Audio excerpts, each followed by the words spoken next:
여러분 안녕하세요. 찾아가는 새벽기도 시카고 예수사랑교회 조선혁 목사입니다. 오늘도 어김없이 찾아오시는 주님의 은혜와 평강이 저와 여러분의 삶에 종일 풍성하기를 기도합니다. 찾아가는 새벽기도는 기쁨의 언덕으로 라는 연합감리교회 말씀 묵상집을 본문으로 사용하고 있습니다. 오늘 말씀은 여호수아 8장 30절에서 35절까지 말씀입니다. 제가 읽어드리지요. 그때 여호수아가 이스라엘의 하나님 여호와를 위하여 에발산에 한 제단을 쌓았으니 이는 여호와의 종 모세가 이스라엘 자손에게 명령한 것과 모세의 율법책에 기록된 대로 쇠 연장으로 다듬지 아니한 새 돌로 만든 제단이라. 무리가 여호와께 번제물과 화목제물을 그 위에 드렸으며 여호수아가 거기서 모세가 기록한 율법을 이스라엘 자손의 목전에서 그 돌에 기록하매 온 이스라엘과 그 장로들과 관리들과 재판장들과 본토인뿐 아니라 이방인까지 여호와의 언약궤를 맨 레위 사람 제사장들 앞에서 궤의 좌우에 서되 절반은 그리심산 앞에 절반은 에발산 앞에 섰으니 이는 전에 여호와의 종 모세가 이스라엘 백성에게 축복하라고 명령한 대로 함이라.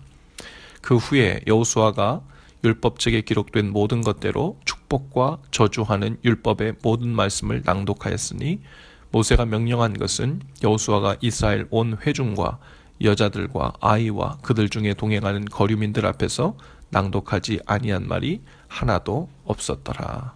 아멘. 여호수아는 아이성과의 전쟁에서 승리한 후에 에발산에 하나님을 위하여 한 제단을 쌓았다고 했어요. 쇠 연장으로 다듬지 않은 새로운 돌로 제단을 쌓았는데, 그리고 그곳에 번제물과 화목제물을 드렸고 그 돌에 모세가 기록한 율법을 다시 새겨 넣었다 했습니다.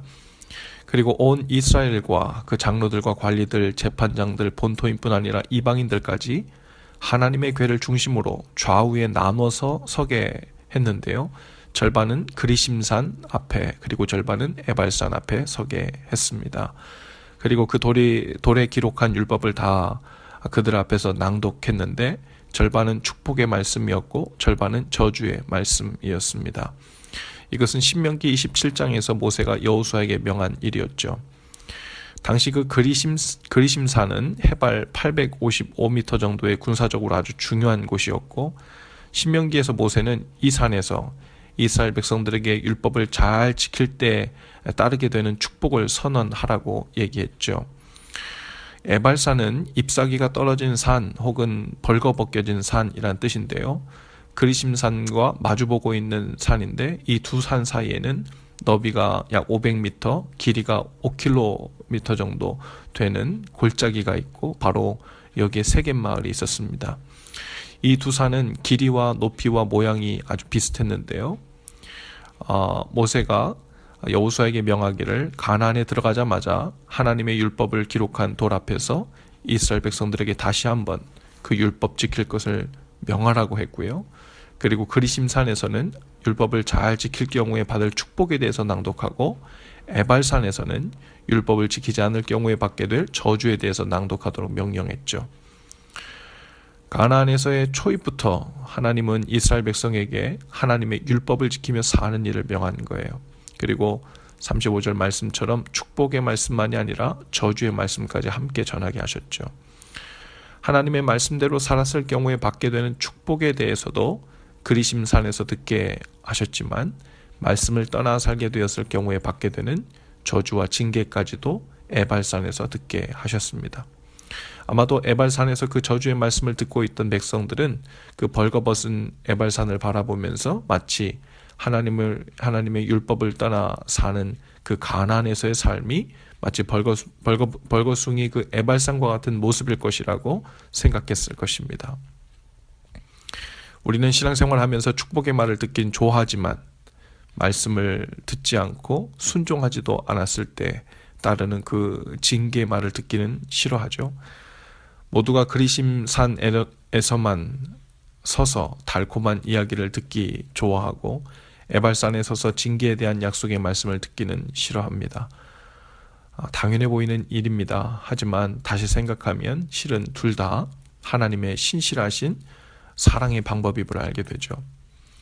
보통 아이들이 잘했을 경우에 상을 주는 일은 당연합니다. 그러나 분명 잘못했을 때는 그것이 잘못된 것임을 알려주는 조치가 있어야 하죠. 그 수준과 필요에 따라 수위가 조절된 징계이죠. 그것이 생각하는 의자에 가서 앉아있는 일이든 손을 들고 벌을 서는 일이든 필요하다면 약속한 회초리를 맞아야 하는 일이든 징계의 수위가 모두 다를 것입니다. 그러나 그 모든 종류의 징계는 징계를 위한 징계가 아니라 그 잘못을 일깨워주고 그것으로부터 돌이키게 하기 위한 징계이죠. 오늘날 많은 그리스도인들이 하나님의 사랑에 대해서 말합니다. 그러나 축복의 하나님만 알기 원하고 같은 사랑에서 신실하게 반응해 주시는 징계의 하나님은 듣기 싫어하죠. 하나님은 사랑이시기 때문에 징계할 일이 있어도 모두 사랑으로 품어주시고 축복해야 한다는 생각인 거죠. 나에게는 그리심산에서만 서는 일이 있어야지 에발산에 설 일은 없어야 돼. 그래야 사랑의 하나님이지 라는 그 왜곡된 하나님상을 마음속에 그리고 있는 겁니다. 때로는 하나님의 뜻이 아님을 알면서도 의도적으로 그 말씀을 거절하고 나의 정욕과 죄악의 모습대로 살아갈 때가 있죠. 그럴 때 하나님의 신실하신 사랑은 징계하심으로 나타납니다. 그로 인해 우리가 하나님의 뜻을 떠나 있으며 하나님께서 그 길을 기뻐하시지 않으며 하나님을 그런 식으로 속이며 살 수 없다는 것을 분명하게 가르쳐 주시는 거죠. 얼마나 다행한 일인지 모릅니다. 만일 우리가 죄를 범하고 하나님을 거역하며 살고 있는데도 계속해서 사랑이란 이름으로 축복만 내려진다면 그것은 복이 아니라 저주입니다. 우리는 점점 더 헷갈려 할 것입니다. 하나님을 기만하게 될 것이고 나중에는 하나님의 선하심과 뜻이 아닌 내가 만든 하나님의 모습대로 내가 만든 모습의 하나님을 우상처럼 섬기게 되겠죠.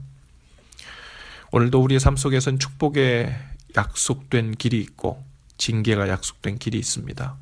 그리고 하나님은 축복의 약속의 길로 인도하시고 성령님을 통해 그 길로 행할 수 있도록 우리를 도우시죠. 우리가 하나님의 용서를 구하며 은혜를 구할 때 언제든지 응답해 주시지만 의도적으로 죄의 길을 가면서도 복된 결과를 바라는 자기 기만 가운데 빠지지 않도록 하나님은 신실하게 징계의 하나님이 되어 주시기도 하시죠. 하지만 언제든지 우리가 그 길에서 돌이키려고 할 때 하나님은 우리를 다시 에발산으로부터 그리심산으로 즉시로 옮겨 세워주실 것입니다. 그 모든 과정을 반복하면서 우리는 말씀에 순종하고 하나님을 의지해 사는 법을 삶 속에서 구체적으로 배워가고 깨달아갑니다. 오늘도 우리들 삶에 하나님의 신실하신 은혜가 있기를 바랍니다. 하나님의 말씀을 따라 순종하며 살 때 누리는 복이 풍성하기도 원하지만 죄의 길로 달려갈 때는 언제든지 징계의 손을 내미셔서 우리를 그 죄악과 죽음의 길에서 건져주시는 하나님의 신실하신 손길이 있기를 바랍니다. 그 일로 인해 조심스럽게 하나님 앞에서 살아가는 그 복된 삶이 더욱 깊어지고 풍성해지기를 주님의 이름으로 축복합니다. 기도합시다. 주님, 우리는 축복의 그리심산에서만 서기를 원하지만 때로는 저주와 징계의 에발산에서도 세워주실 때 그것이 은혜이고 또 다른 사랑의 손길임을 깨닫게 하옵소서. 우리로 속히 그 죄악에서 돌이키게 하시고 즉시로 그리심산으로 옮겨주시는 주님의 은혜를 경험케 하옵소서. 우리를 죄악 가운데 그냥 두지 마시고 더욱더 우리의 삶과 가정과 교회를 간섭해 주시고 그럭저럭 하나님 눈치 못 채게 내 마음대로 살려고 하는 죄악된 마음으로부터 우리를 건져주시고 주님의 말씀 안에 온전히 거하며 사는 삶이 되도록 성령님 이끌어 주옵소서. 예수님 이름으로 기도합니다. 아멘. 여러분, 오늘도 예수 사랑으로 화이팅입니다. 내일 아침에 다시 찾아뵙지요.